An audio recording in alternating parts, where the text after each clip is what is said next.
Majesty went ashore, accompanied by the governor of Fiji. She reinvented monarchy and took it to the world, from young queen to global megastar.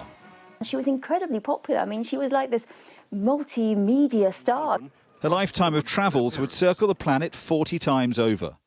As the world changed beyond recognition, Queen Elizabeth remained constant, confidant and confessor to presidents and prime ministers. What's quite extraordinary is the love and affection they had for her. And champion of a Commonwealth of nations and its 2.5 billion people.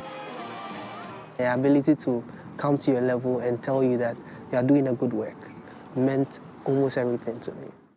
As Queen of Canada for nearly 6 decades, my pride in this country remains undimmed.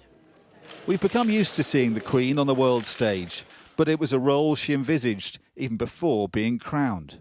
I declare before you all that my whole life, whether it be long or short, shall be devoted to your service and to the service of our great imperial family to which we all belong. It was a promise she would honour from the very beginning, barely 6 months after her coronation, embarking on a tour of the Commonwealth. The royal couple drew enormous crowds. Welcome was the word formed by some of the 17,000 children on Melbourne Cricket Ground. There was no doubt they meant it. It was clear that this was going to be a very different kind of monarch. The Queen, when she came to the throne, she was very young, but she had very clear ideas of how she wanted to shape her role, and definitively travel and international collaboration and building an international community, and particularly the Commonwealth, was so important to her. The Queen and Prince Philip toured the Commonwealth for 6 months, taking in its vast size and diversity. By the end, the young Queen was already becoming a global icon. It was Lower Broadway that supplied the ticker-tape snowstorm. The status cemented a few years later, when she took New York by storm. Americans came out in their thousands. Inside the Great Assembly Hall, 2,500 delegates and their wives rose to greet the Queen. When the Queen went on her visits in the early days, no one had any idea she'd be so popular. They had no idea there'd be thousands of people. The advisors were really quite surprised by the level of popularity, the level of fascination, the level of the fact that everyone seemed to be out there on the streets who wanted to see a glimpse of the Queen. And she was incredibly popular. I mean, she was like this multimedia star. She was like the ultimate celebrity, bigger than a Hollywood celebrity. On the maintenance of understanding between us, the future of the free world depends. She was already mastering the arts of soft power.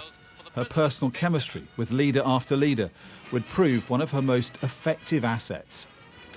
Saw her with leaders like President Yeltsin, and sort of, again, the level of conversation and confidence, ability to observe your discretions and secrets was very high, and I think, got on well because he respected the Queen of having some enduring qualities that are not related to politics or the stage at which you're at politically.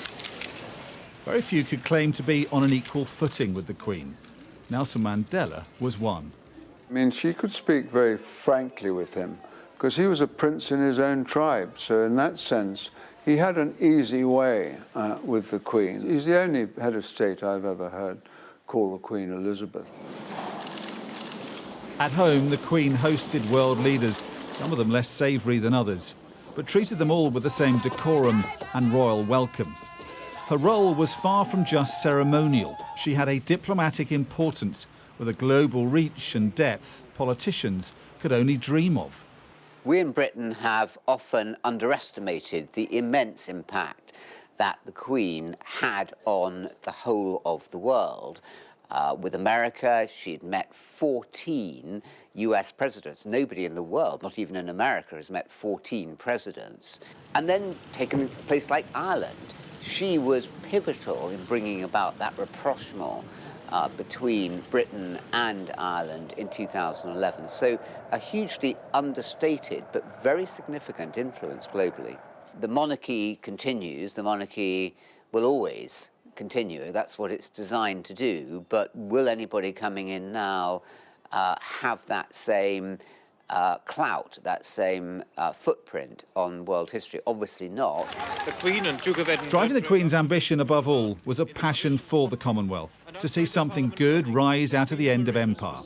Its Secretary-General says the Queen played a unique role for all of its leaders. You could tell her anything, and she'd never talk about it, and she had the wisdom and the generosity to listen and then to give really sage, quiet advice. And so I think if you had the privilege, as a number of us have, of seeing her interact with them, what's quite extraordinary is the love and affection they had for her. I commend the Queen's Young Leaders of 2018. But the Queen's love for people extended far beyond leaders and politicians. She had a passion for the youth of the Commonwealth. Like Derek Omari, who set up a charity for disabled children in Ghana, aged 19, singled out by Her Majesty for the Queen's Youth Leader Awards. It was a day that nobody ever thought about. I, knowing where I grew up, never ever thought of in my life that I'll even leave Ghana to the UK and then come all the way to the Buckingham Palace and be honoured. And one of the things that really left, that has gotten stuck with me was the chance to meet her in person, have a conversation with her, her humanness and her ability to come to your level and tell you that you are doing a good work. Keep doing it, keep going on, and we are proud of you, meant almost everything to me. For Rihanna Patterson, recognised for setting up a dementia charity, the Queen was a personal inspiration. She was a young person taking on this leadership role, and she had to kind of find herself in it quite quickly. You know, there was a lot of formalities, a lot of rules, a lot to take in, and it was something that was quite sudden. So I think she is relatable in that regard, like taking on a stance at a young age. The woman who took on so much in her 20s will go on inspiring so many other young people like her for decades and carry on travelling for as long as her health would let her. The Queen transformed the monarchy, turning it into a globe-trotting multimedia phenomenon, years ahead of her time, letting Britain punch above its weight in the world and leading a commonwealth of nations. Her death leaves a void as she is mourned by hundreds of millions far beyond these shores. Dominic Waghorn, Sky News.